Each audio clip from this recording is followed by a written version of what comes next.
In this episode, Ryan is excited because it's completion day on a commercial building he's worked on for the last 5 months. When this building is developed, there'll be an additional flat and additional rooms in the building, increasing the profits further.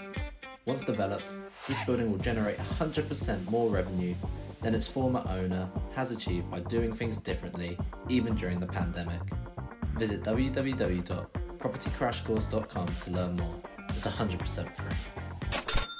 Hey everyone, I'm Ryan's show producer Adam, and we want all these episodes to impact you the most to move the needle in your business. So, before we get into today's episode, let me share Ryan's backstory to give you the confidence you may need to apply these unlocks. Ryan Otto knew he was an entrepreneur since he was 11 years old, and since 2016 an ex-convict who lost everything after discovering his now ex-wife had an affair. He lost his home, children, and all the wealth he had built up when he was sentenced to nearly 5 years in prison for a crime carried out by a lifelong friend, and found himself in maximum security prison alongside some of the country's most dangerous and high-profile criminals. He turned this horrendous negative situation into a positive one, trained to become a Samaritan, meaning his time in prison away from his family was spent helping other inmates who were contemplating and even had attempted suicide in custody.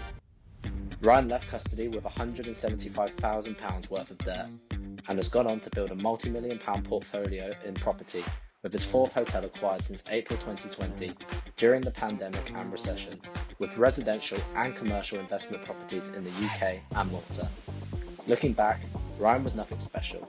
In fact, he was not academic in any way, and being a mixed-race teenager in a small town, crippled with dyslexia meant he was shy, and left school with more criminal records for petty crimes like joyriding fast cars and motorbikes than GCSEs. At 11 years old, he immediately knew that he was an entrepreneur when his mother took him to a Booker Cash and Carry in Hastings, and he discovered he could buy push pops in bulk, on his mother's account of course, for 5p and sell them for 50p, making a huge profit. His mother always said Ryan could sell their own sand back to the Arabs. In this episode, you will find value in a variety of talks, tactics and breakthroughs, strategies, unlocks and interviews around business, property investment, entrepreneurship, the hotel business and real life. It's these exact unlocks Ryan shares in these episodes that are responsible for turning his life around, and anybody listening to these episodes can do the same. It's taken Ryan 20 years of failures and success, costing nearly 5 years in prison, to bring you these experiences that you will hear in these episodes. Please do spend the 60 seconds to leave Ryan a podcast review and a rating, because your review is the fuel that keeps Ryan delivering these episodes. Thank you. Hey podcasters, I hope everybody is good, everybody is well. Where are we today? Well, before I even look at the date, it's a special day today. 16th of December, Wednesday the 16th of December. Why is it a special day today? This is just me rambling about different things, just documenting the day. We completed on a hotel today, finally. It's been a deal that's been in the pipeline for a while now, to be honest. Lots of challenges, lots of problems, lots of hurdles to overcome, and lots of risk to take on board at the same time, because many people will say you are absolutely crazy for buying a hotel in this particular climate. Now, yeah, I agree up to a certain level where people say you're mad, you're crazy, but then that's only people from the outside that will say those things. It's not people that are on the inside, in the trenches, doing these deals, looking at the margins, seeing what the margins are, looking at the cash flow, seeing how much it generates, seeing how much it rises by, increases in value, and basically just seeing how profitable it really is when you know what the fuck you're doing. That's the difference. Because no, it's terrible for anybody to buy a hotel if they're going to be like this one-man band and run it as a lifestyle business and live in it, downstairs and, do the cleaning themselves and, everything else that comes with running a hotel. But that's fine if they want to do that and have it as a lifestyle business. But what I mean by that is, it's difficult, it's challenging, there's no finance, nobody will lend on hotels at the moment. But you get accommodation, you get to live there, you run a business, you meet people, you make friends and everything else, which is absolutely fine. It is a lifestyle business. However, it's not great for them at the moment because, running it the conventional way, there's not really many travelers at the moment that are booking hotels. On the other side of the coin, so no, it doesn't look like a good deal for those, people. But when you're a company and you have a group of hotels and you're buying hotels and scaling and expanding and everything else, then you have a model. When you have a model, which is, I'm going to keep it very, very simple. The model is the hotel industry is seasonal. If you can find a way to make it all year round so it doesn't die a death from, September all the way around to March, if you can find a model as a hybrid where you can exhaust it as a hotel in the summer, the March, April, May, June, July, August, September, and then when you get to October, November, December, January, February, the shoulder months or the cold months or, the months where it's bloody hard. It's bloody hard. There's not a lot of customers around. The customers that are around could have been used to paying anything from like 100, 125, 150 a night peak in the summer, but now when the shoulder months, the low season, they're paying around about 40 to 50 quid a night, which makes it a completely different ball game. You're doing the same amount of work for, I don't know, could be anything as low as, a third of the money for the same amount of work. Anyway, it doesn't make financial sense. So when you have a model, like we have a turnkey model, which we just plug into other buildings, it means, what does it mean?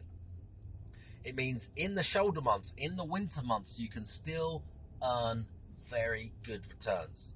It's not about breaking even or, having a job. We can still employ a team of people to run it. We don't, physically do the work. We employ a team of people that run it, and it is still profitable all year round.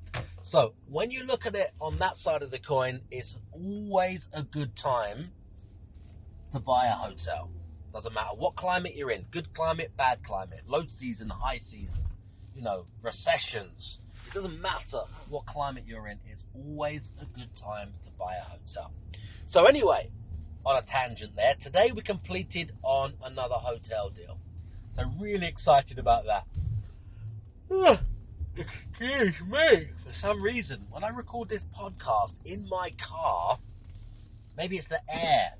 Maybe because the windows aren't open, it's the air. I don't open the windows because it gets noisy with traffic. I do open the windows. It gets noisy. If I don't open the windows, I start yawning. Anyway. Now, before this deal completed today, we had a little challenge with the lawyers, which was, first of all, I had a challenge yesterday. I didn't get to the bloody bank on time to send the money.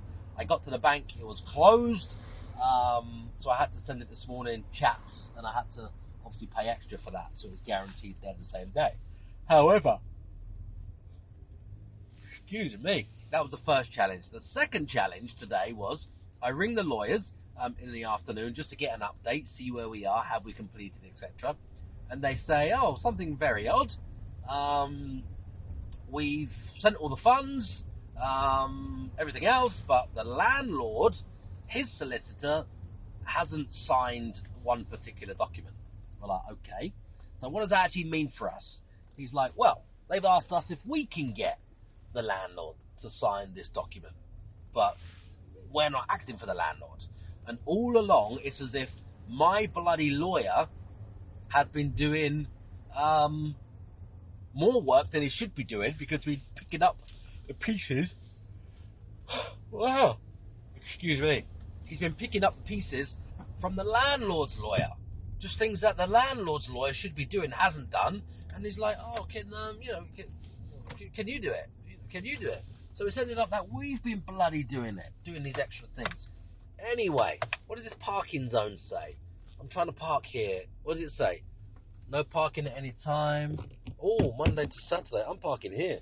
I found a little space. So anyway, my lawyer rings me. He says, got a little challenge. Nothing to worry about. These guys haven't signed this particular thing. We've technically completed, but because the landlord is still missing a signature on one of the documents, we're going to treat it as completed, but we haven't, effectively, properly completed as completed you can be. Anyway, so he says what I'm going to do is they've got the funds, but we've told them not to release the funds until they've got that signed document. So as it stands, he said, you've got the keys, carry on, start all the work, the development and everything else, and you'll get a message from us as soon as that document is signed saying we've actually released the funds for everyone to confirm completion in that sense, which is which is a little bit odd. It's a bit of an odd one, but anyway, that was unusual. So today has just been hectic, running around, finalising this deal, getting everything together, completing, partially, properly, in a weird way, and getting back into the building, having a look now and deciding what we're going to do, moving walls, moving some things around, restructuring some things, dividing the building up, excited. We're turning the ground floor, which is one big flat at the moment, into two flats. Obviously, it maximises money, increases the returns, gives us more space, more flexibility, more revenue, more profit, and increases the value of the building. So yeah, it's exciting looking around. It's a big building, guys. It's a big building. It's large. It is large. When you get inside and see it, it's large, and it is covered in fucking Artex. It's covered in fucking Artex. There's Artex everywhere. We knew there's Artex everywhere, but there is fucking Artex everywhere.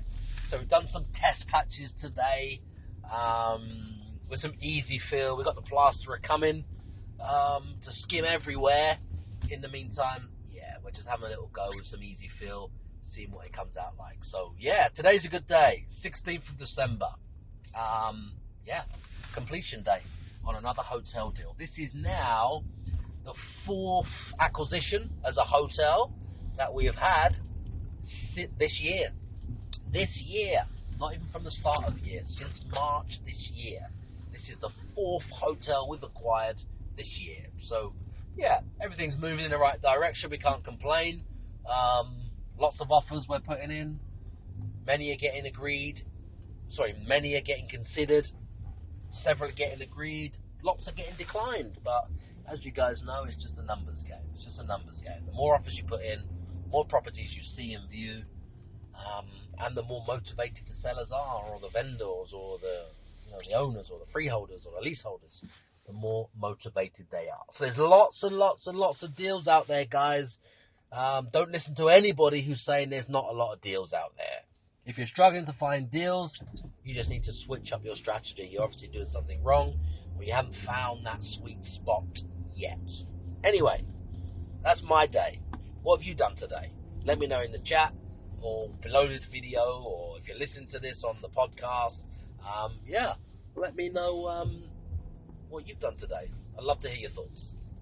He's a #1 Amazon bestseller. He's an NLP manipulator. He's a property course seller. He's a Lamborghini driving multi-millionaire property guru. Forget that same old boring I am me narcissistic podcast format, because nobody gives a fuck. This podcast is all about you. So I'm taking these few seconds to thank you for subscribing, to thank you for leaving your 5-star reviews, and thank you for sharing this show with all of your friends. My team and I will keep bringing you these episodes and answering all of your burning questions in my Facebook community group called Property Crash Course. If you can just keep telling all of your friends about this show.